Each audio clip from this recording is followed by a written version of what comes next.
hey, here's a random little video about the ACM Awards that aired a couple nights ago on Amazon Prime.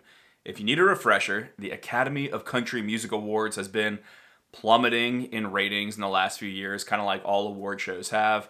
I think the last couple years it's pulled in like 6 million viewers, and the pandemic seems to have really been a nail in the coffin for this format, which has just gotten kind of dated. They were shopping around all last year being like, will someone please buy us? Will someone please broadcast our show? Because CBS was like, yeah, we're done. You're too expensive for not enough viewership. And no one was biting. But then Amazon swooped in and said, hey, we're going to host the award show on Amazon Prime. And it's only going to be 2 hours, and it's not going to have commercials, and we're just going to kind of tighten up the whole process. So it happened. And even though I sat in Red River Gorge last year and just gave my whole thing of like, hey, I think I'm done with award shows, I admit I was kind of curious to see how it played and if it mattered when it was on Amazon. Kind of if it actually caused a big splash the same way the ACM Awards usually do, or if it was just now like relegated to some streaming service and totally off the radar of most people. I already had Prime, so I checked it out. And on the whole, I think the show was fine. I think it was not any better than fine. It was not any worse than fine. I think maybe the gimmick of not having any commercials, people seem to have liked it. I almost missed the breaks, but that's because like I'm a creator and I always want to, I used to tweet. I don't do that anymore, but I feel like as a fan, it's fun to have some times where it's just like, all right, time out. Let's go make popcorn, or let's go talk crap on the internet, more likely. Commercials are fun for getting to have some interaction with your fellow country fans, and that wasn't exactly possible with not having any commercials, but maybe that's a specific issue for me. In general, I hate shows that are in big arenas or stadiums. The VMAs used to try to do this when they would go down to like Miami. To me, it's just too chaotic. It's too noisy. You never quite get rid of the echo, and sometimes it takes away some of the gravity of the moment of some artist that would be crying on stage just because everyone's talking and moving around, and the crowd never fully shuts up. As an audience member that's gone to a few award shows, it probably is more fun going to one that doesn't have any commercial breaks. The first time I went to the CMAs in 2013, I was surprised. I'd never really thought about it, but the lights come on every 10 minutes and everyone gets out of their seat and gabs with other people, and then, when they're coming back, you have all these people running around being like, please get back to your seat, please get back to your seat, and the show comes back, but they don't have a lot of momentum. I think that probably makes for a better televised experience, but maybe not as fun as an audience member as this might be. The hosting and the writing of the show I thought was pretty bad. Dolly Parton's got a real natural charisma and presence about her, but Jimmie and Gabby Barrett, while they added youth, I don't think they added a much dynamism as hosts. I think Jimmie was a little better at it than Gabby, who, she looks so different with brown hair. She doesn't look that different, but it's early in her career to do a full kind of like Meghan Trainor hair switch up. But I thought that it was a pretty like cringy, tired jokes that they were doing at the beginning of the show of Dolly talking about Jimmie as part of like, she's going to text 3-6 Mafia, and he was making Playmate jokes about her boobs. It's like, really? Like, is this the witty banter that we want? But the ACMs have never had that kind of dynamite Brad and Carrie dynamic that the CMAs had for a decade. But I thought the writing just felt really cringe, and that kind of made the whole thing, especially it being in a stadium, feel just like super, super corporate. As far as the performances, I thought they were fine. I don't feel like there was that many huge memorable moments. The performance of the night to me was absolutely Carly Pearce and Ashley McBryde singing Never Wanted to Be That Girl. There was a few moments that I wanted to kind of like hit harder, and for whatever reason they just didn't. Like Eric Church's medley, I hate medleys.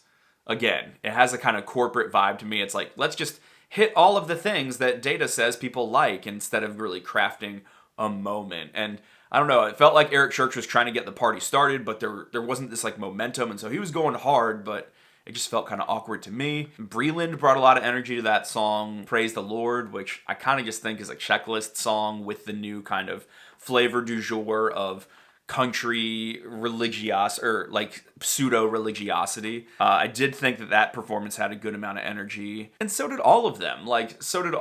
Regardless of whether or not they're country.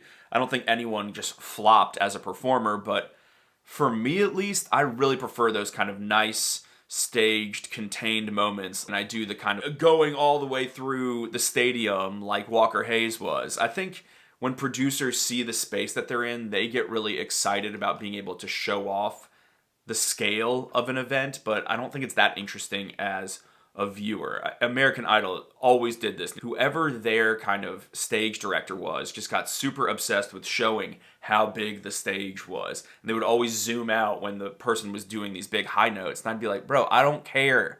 I'm not there. And it's not like making me really feel like I'm there. Just stay zoomed in on my artist, please. The other performance I really liked was Chris Stapleton doing Watch You Burn, which is a song about kind of crazy shootings that happen. And obviously the show was in Vegas. This was dedicated to the guy that shot up the Route 91 Harvest Festival. And Chris Stapleton always rips when he does that stuff. And, you know, maybe one day we'll finally find out what the heck even happened with that shooting. But until then, we got Chris Stapleton's righteous anger about it. There were a lot of random covers that I wasn't sure why they were there. Gabby Barrett singing I Hope You Dance. It's just like, okay, that's nice. Kelly Clarkson, look, I'm a huge fan of karaoke. I welcome her singing whatever she wants, including Dolly Parton's I Will Always Love You, but a little odd when she's there too, but it wasn't like a Kennedy Center tribute. And I don't think it was Kelly's best cover. For me, her best cover is that recent one she did of Bleachers. That's why I'm standing on the underpass screaming at myself, hey, I wanna get back. I think where the show really shined was with the winners. Like, of any award show, this just felt like the kind of most correct set of winners in a while, at least ones I'm like fairly amenable to, with the exception maybe of Old Dominion winning group. But you know, these are voted on by the Academy. You got to be working in the industry to vote, and something you got to understand about people in the industry is that there's just this inherent level of respect for popularity. You know, kind of that same criticism that people always give the Oscars.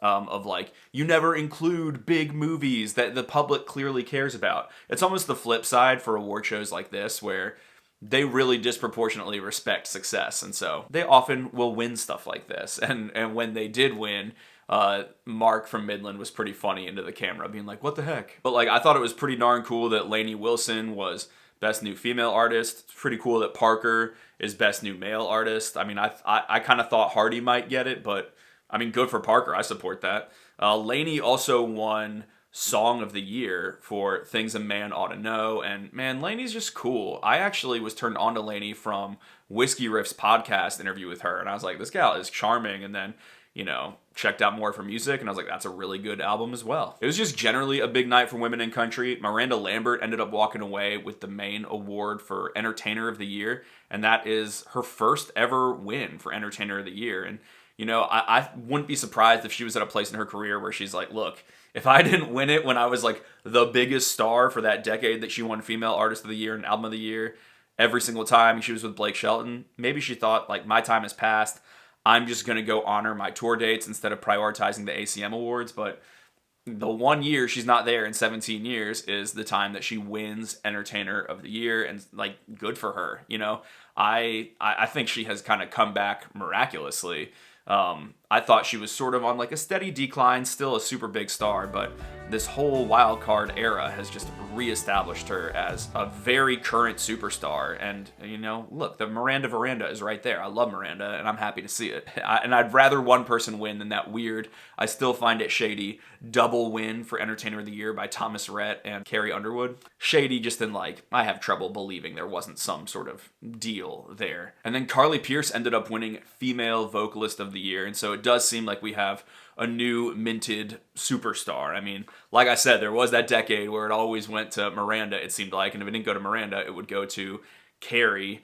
And, you know, country music was not supporting like new women, basically. And so it's kind of badass that like Lainey and Carly were just like suddenly respected superstars. I love that. And that Ashley's up on stage. I mean, it's cool to see. I was really pulling for Carly to win the Album of the Year award for 29 Written in Stone, but it ended up going to Morgan Wallen's Dangerous, which he was actually allowed to be nominated and attend. He wasn't allowed to attend the CMA Awards last year. Morgan Wallen accepted his award. He was very moved by it. He thanked people for grace in the past year and talked about being a father and just was very thankful. And Dangerous is like a good album. I think it's too long and think there's a great album in there if you were to cull some of the songs, but I feel like I've beaten that dead horse in the last year. You know, all the headlines following the award show were all about Morgan Wallen, kind of after his scandal. There was this like weird narrative that I saw reported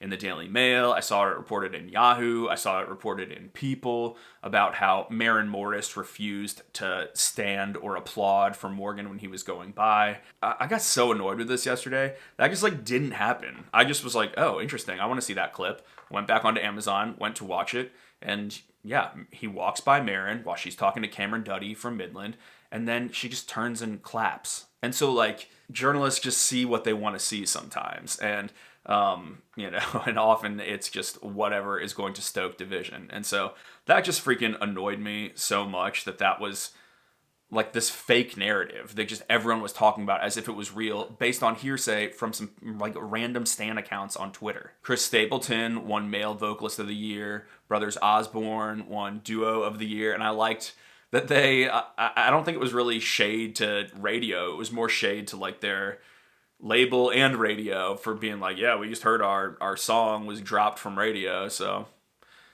this is a nice encouragement. I enjoyed that. It was a little kind of funny peek behind the curtain. And If I Didn't Love You by Jason and Carrie also pulled away a win. That song's fine. You know, I don't feel positive or negative about it. To me, it's just kind of like a plodding, big, less good version of Remind Me. I thought the interesting thing was how Chris Young was the most nominated person and yet won no awards. Like, they were really hyping him up kind of beforehand of like the most nominations goes to Chris Young, and just nothing. So I don't know how much like actual passion there is for his music. The main thing I was really curious to see was just if this got ratings, if this got attention, if people cared about this show. And it's kind of hard to gauge because I knew and I know Amazon's never going to tell us how many people actually viewed it.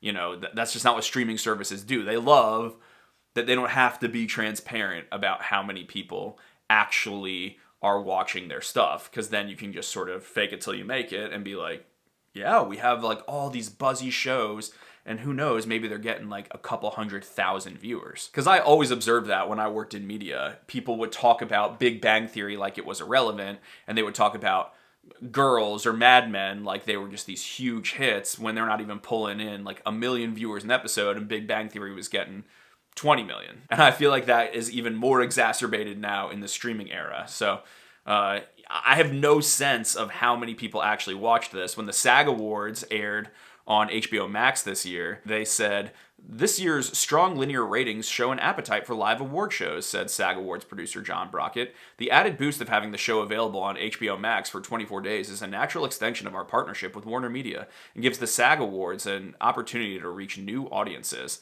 You know, a bunch of corporate nothing speak. It said they don't have streaming numbers yet, but producers told IndieWire they're quite pleased with the results. Of course, that's going to be what Amazon says. That's going to be what the producers of the award show says. They're going to all say like, oh, we're really pleased with this. And Amazon doesn't care. They're trying to get people exposed to Prime. They're trying to like introduce the idea of live viewers. They don't make their main money from advertising on TV. They got a whole giant logistics company that they have, and that is how they make their money. And so they're like a tech company. They're like, okay, we're just going to buy this and it'll be a good investment and we'll find out our purposes for it later.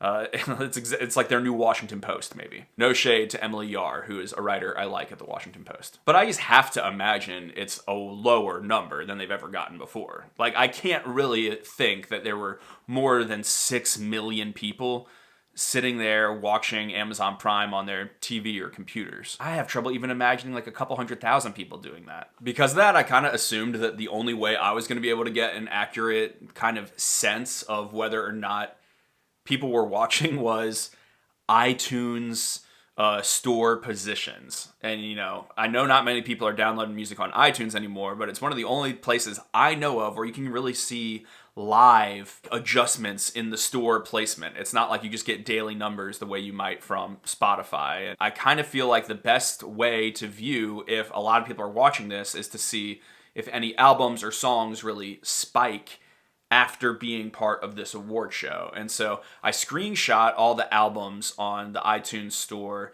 in the top 200 at 7 a.m. and then I did it again at 11:30 p.m. So an hour before and an hour and a half after. Because you'll have those moments when, like at the CMAs, when Chris Stapleton came out with Justin Timberlake years ago, where suddenly he like shoots all the way to number one. And so you can kind of see there's clear evidence that people cared about this and then went and sought out the music.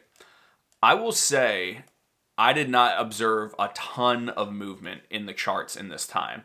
Dolly was number one going into it, and Dolly was number one coming out of it. Her album had just come out this week, so that kind of makes sense. Walker Hayes and Chris Stapleton moved up a couple positions. Morgan Wallen stayed at number 2.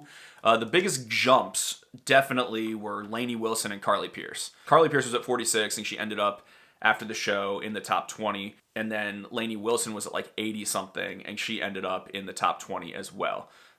Still, it's not like there was suddenly a new number one album. And I definitely also noticed, I mean, for hosting the freaking thing, Jimmie Allen, that night, he was still not in the top 50. I think he ended up climbing into the top 50 the next day. Gabby Barrett, it doesn't seem like moved the needle at all. And so it's kind of confusing. Like, does that help? All the rehearsal and all the outfit changes and all that stuff, like, it can't be cheap or easy, but did it help? It's hard to say, but the sense I get is it was a much smaller viewership than usual. Obviously, I can't prove that claim, and obviously Amazon's just going to say, we're so happy with this partnership, and it is what it is, you know? It's neither bad nor good. In general, I think it's funny, I was so bothered by everything in the industry a decade ago, and now I see like a lot of bullshit for what it is. And it also just doesn't bother me as much. I'm like, yep, this is what it is. Award shows are kind of an industry patting themselves on the back, saying like, wow, we did so well and made so many great hits. I thought on the whole, this show was like fairly fan-friendly. It was short. People seemed to be entertained by it. Did it work? I don't know. Do I think award shows are going to make a big comeback now? Not really. Do I think the industry is always going to like them? Of course. But on the whole, I just thought it was fine. Fine performances, bad hosting, too echoey of a setting, pretty good winners. Those are my thoughts. Those are my thoughts on the ACM Awards. What did you think?